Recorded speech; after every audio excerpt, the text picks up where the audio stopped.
Allez, on commence tout de suite par le point éco avec l'économiste d'Ecopfi, Florent Vabon. Florent Vabon qui est avec nous tous les 2 mois. Et Florent, comme vous êtes là tous les 2 mois, je vais commencer par revenir sur notre échange de la fois passée. Vous nous aviez parlé du Japon, vous nous aviez parlé des négociations salariales du printemps, vous nous aviez dit que ça voulait, on disait en termes local, shunto.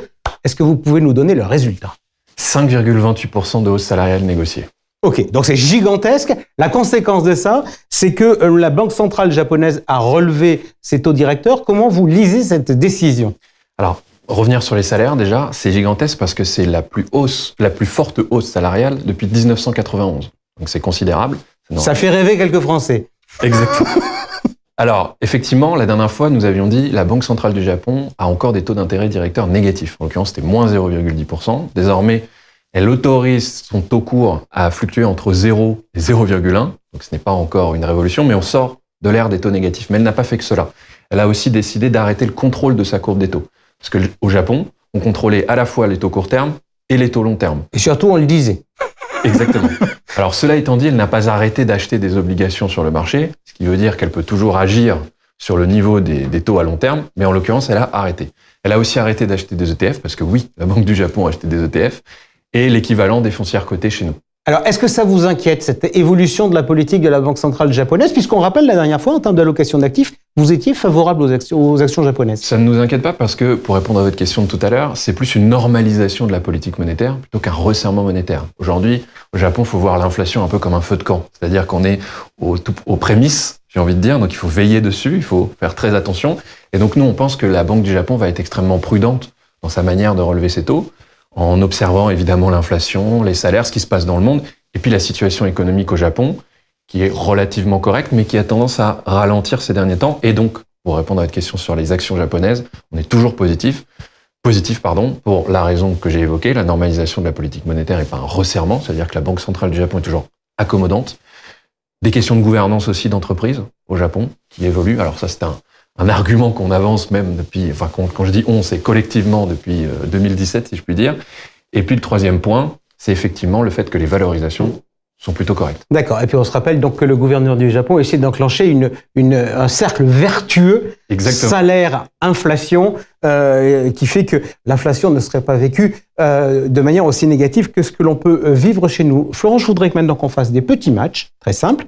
On fait un match zone euro États-Unis. Première question, qui dégainera le premier la baisse des taux directeurs? Est-ce que c'est les États-Unis ou est-ce que c'est l'Europe? BCE, en juin. Ok. À votre avis, qui baissera le plus ses taux directeurs dans l'année 2024? BCE encore. Combien? 125 points de base selon notre scénario central. États-Unis, combien? Entre 75 et 100 points de base. Ok. Où l'investisseur taux doit-il plutôt investir? États-Unis ou zone euro? Zone euro. Où l'investisseur action doit-il plutôt investir? États-Unis, zone euro? Zone euro. On rentre maintenant dans le détail si vous le voulez bien. Situation américaine. Vous nous aviez la dernière fois parlé de quelqu'un, d'un membre de la Fed, qui est Christopher Wallen, en nous disant que sa théorie, c'était de se dire si l'inflation baisse, il faut que les taux baissent. Aujourd'hui, où en êtes-vous? A priori, vous êtes en train de nous dire que la Fed pourrait passer après la BCE. C'est vrai que la dernière fois, lorsque je suis venu, j'ai dit baisse des taux en mai pour la Fed. Donc je peux passer un peu pour une girouette, mais il faut recontextualiser les choses. Donc je suis venu une première fois en décembre en disant la Banque centrale américaine, notre argumentaire était fondé sur le fait que la Banque centrale américaine avait peur des fantômes des années 70, les fameuses vagues d'inflation successives, et que donc elle allait être extrêmement prudente. Donc on avait plutôt en tête septembre à l'époque. Ouais. Sauf qu'ensuite, quelques jours plus tard, il y a eu cette fameuse réunion, ce que tout le monde a appelé le pivot de la Banque centrale américaine en décembre, où ils nous ont dit effectivement, par la voix aussi de Christopher Waller, vous avez raison, que à partir de maintenant, il faut que la Fed suive la baisse de l'inflation et qu'il s'agit plutôt d'un ajustement de politique monétaire pour sécuriser l'atterrissage en douceur. Donc nous étions passés à cette époque-ci à mai, pour les raisons qu'on a évoquées, parce qu'on avait aussi des prévisions d'inflation qui faisaient en sorte qu'on arriverait à ces niveaux qui leur permettraient d'être confortables. Ensuite, on a eu la réunion de mars, qui là était un peu différente. On a eu aussi des prises de parole très très récentes de la part de Jérôme Powell, qui finalement nous dit « Je suis dans une position où j'ai le luxe d'attendre. parce que la situation économique américaine est bonne et parce que l'inflation baisse tranquillement. On a eu un mois de janvier et de février qui, nous, personnellement, ne nous inquiète pas plus que ça. Très fort, mais de moins en moins mauvais, et surtout, il y a des effets de saisonnalité. On continue de penser que la désinflation va se poursuivre. Et donc, on a décalé de mai à juin ou juillet, mais l'argumentaire ne change pas par rapport à la dernière fois. Pour la Banque centrale américaine, selon nous, il s'agit d'un ajustement de politique monétaire et pas de l'enclenchement d'un cycle de baisse de taux parce qu'il y a récession. Cela étant dit, et je termine juste là-dessus, nous, ce qu'on surveille vraiment, c'est l'emploi. Et sur l'emploi, on a une lecture assez différente du consensus. C'est qu'on ne dit pas qu'on est à l'aube d'une dégradation massive sur le marché de l'emploi, mais on constate des irrégularités. Toutes les enquêtes, en termes d'emploi, tous les indicateurs ne donnent pas le même message. Et d'autre part, il y a aussi un problème de fiabilité dans les données, puisque pour mesurer la santé de l'emploi aux États-Unis, ce sont des enquêtes auprès des ménages, auprès des entreprises, et il y a de moins en moins de réponses. Donc ça, ce sont des irrégularités, l'inconsistance. Il fait qu'on travaille peut-être sur une donnée qui n'est pas tout à fait fiable. C'est ça le sujet.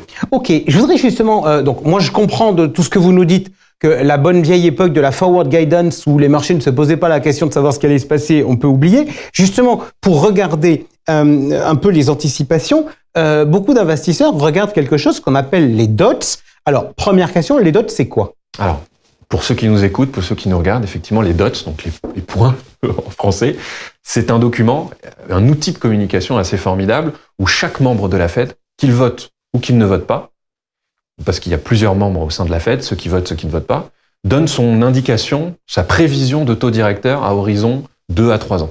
Et donc, graphiquement, ce sont des petits points qui placent donc chaque membre de la Fed de façon anonyme sur un niveau de taux directeur attendu.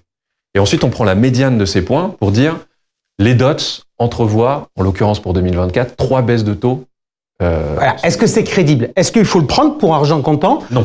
Est-ce que c'est ou est-ce que, pour reprendre votre terme, c'est un outil de communication? Alors, je maintiens, c'est effectivement un formidable outil de communication, mais il ne faut pas le prendre pour argent comptant, parce que c'est à la fois des membres qui votent, des membres qui ne votent pas, et en plus, on ne sait pas, puisque c'est anonyme, et d'autre part, ça change régulièrement, puisque c'est actualisé tous les trimestres, donc ça change au gré de l'inflation, de la croissance, etc. Et pour rappel, en 2023, les dots de septembre nous indiquaient encore que les taux directeurs allaient aller jusqu'à 5,75%.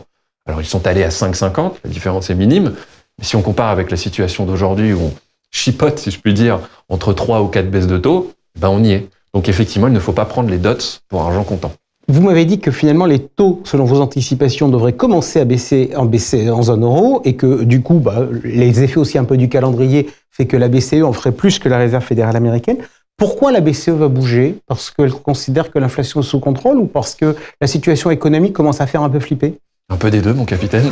La dernière fois que je suis venu, et même les fois précédentes, je n'ai cessé de dire que nos prévisions d'inflation étaient plus basses que celles de la Banque centrale européenne. D'ailleurs, elle les a révisées à la baisse lors de sa dernière réunion.